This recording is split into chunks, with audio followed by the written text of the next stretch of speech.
So, we're diving into this whole Epstein files controversy and how Trump's been reacting to it, trying to, shift attention away from the mess, right? Yeah, exactly. It's interesting how the files, which really aren't playing well with his MAGA base, have followed him even to Scotland. Right. And, Trump's visibly frustrated. Like his irritation is pretty public, which only adds fuel to the fire. It's like he's scrambling to find a way to divert the conversation. And that distraction tactic really shows the lengths he'll go to, even if it might just further expose his vulnerabilities. Absolutely. And it gets even more interesting when you consider how this whole saga ties into his relationship with the MAGA base. The files, well, they're just not resonating with the base's narrative. Yep, so instead of addressing another front, he's sort of pivoting away from it. There's a real strategy behind that. Distract while the files fail to energize his core supporters. I mean, if you think about it, it's like his team's trying to rewrite the narrative. Instead of letting the controversies define him, they're steering this away from the issues that matter to his supporters. But it's a risky play. Right. And it begs the question, does this shift actually work? Or is it too little too late given the gravity of the Epstein files? That's a good point. I mean, we've seen strategies like this before, and sometimes they work because of sheer distraction.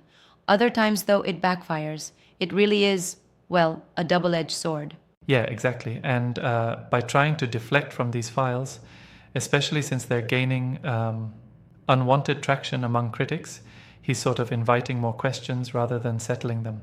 Right, and let's not forget that the coverage comes from sources like MSNBC and The Atlantic, with voices like Ashley Parker, Charlie Warzel, and even former political figures weighing in. It's a broad mix of commentary. And that mix really highlights the multifaceted pressure on Trump. It's not just a legal or political issue, it's a media storm, and his base doesn't necessarily buy into that whole narrative. Exactly. And when you think about it, his frustration isn't just personal. It reflects a deeper disconnect between his, party's core and the controversies that seem to be closing in. Right, though, I wonder if this strategy might be a bit too transparent, like he's obviously doing this on purpose. Doesn't that leave room for his critics to really hammer him on the accountability front? Yeah, that's a valid critique. I mean, it's like trying to cover a hole in the dam with a band-aid. It might hold for a bit, but eventually the pressure is going to reveal the cracks. Exactly. And by distracting rather than addressing, there's a real risk that his base could grow restless if they feel he's dodging critical issues. For sure. And what's interesting is how the controversy is being framed, not just as a legal quagmire, but also as a media spectacle. The file discussions are everywhere, from MSNBC updates to lively debates on cable shows. And that constant media loop means Trump is fighting a battle on two fronts: the legal implications and the narrative control battle. Yeah, and think about it's like he's juggling flaming swords. One sword is the legal fallout, and the other is trying to craft a narrative that his supporters can still rally around. Right, it's a high-stakes balancing act. But here's a thought. Do you think his strategy is to really distract from the files? Or does he secretly believe that the files might not hurt him politically? That's interesting. I mean, it could be a mix of both. On one hand, he may think his base is loyal enough to overlook the controversy. On the other, he realizes that diverting headlines is essential when you're already under heavy scrutiny. Right, yeah. It's a calculated gamble, really. Yeah, but here's where I sort of challenge that point. If his MAGA base doesn't really engage with the files, isn't it true that this tactic is, in some ways, overkill? I mean, why shout if they aren't listening anyway? That's a fair question. On one hand, the base might not care about the files if they're, already tuned out of that narrative. But on the other hand, it's also about preventing any cracks from forming. If even a few detractors start questioning, it could spread like wildfire. So it becomes more about preemptive control of the debate rather than a direct appeal to his loyal supporters. Exactly. And let's not forget the fact that this controversy is not just a domestic issue. It's international too. The files have chased him all the way over to Scotland, which kinda underscores the global nature of his controversies. Yeah, And that international dimension adds another layer of complexity. It's not just about internal politics anymore. There's a global spotlight making it even tougher to dodge these questions. Definitely. And what's ironic is that while he's going after these distractions, the deeper issues remain unresolved. Kind of like putting lipstick on a pig, you know? Right, and it almost feels like he's trying to rewrite the story on the fly. But the question is, can you really steer a narrative that's spiraling out of control just by creating distractions? Exactly. And here's where the media narrative plays a huge role. The coverage from MSNBC and others, like The Atlantic, keeps the pressure on.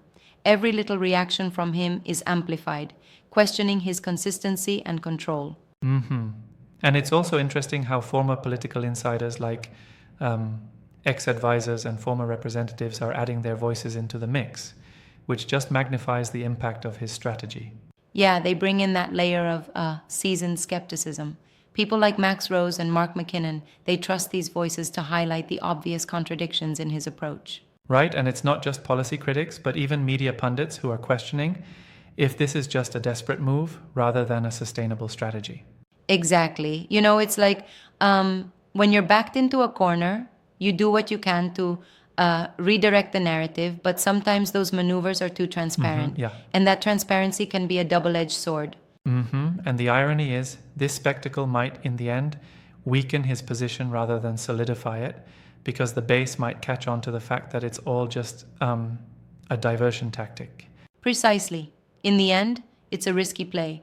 If the distraction tactic fails, the files may end up undermining his credibility even further.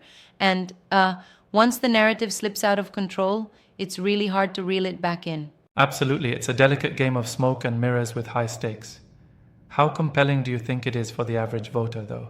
Well, for some, it's all smoke and mirrors, just a performance.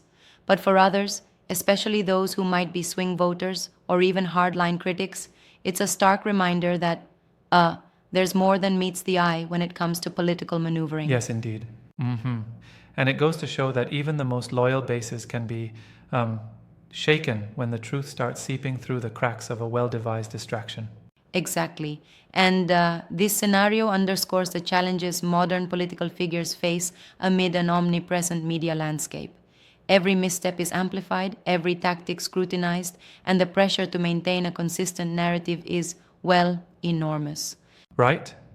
And in the end, the Epstein files controversy may have far more to do with narrative control than with any legal resolution. It's really a testament to our times.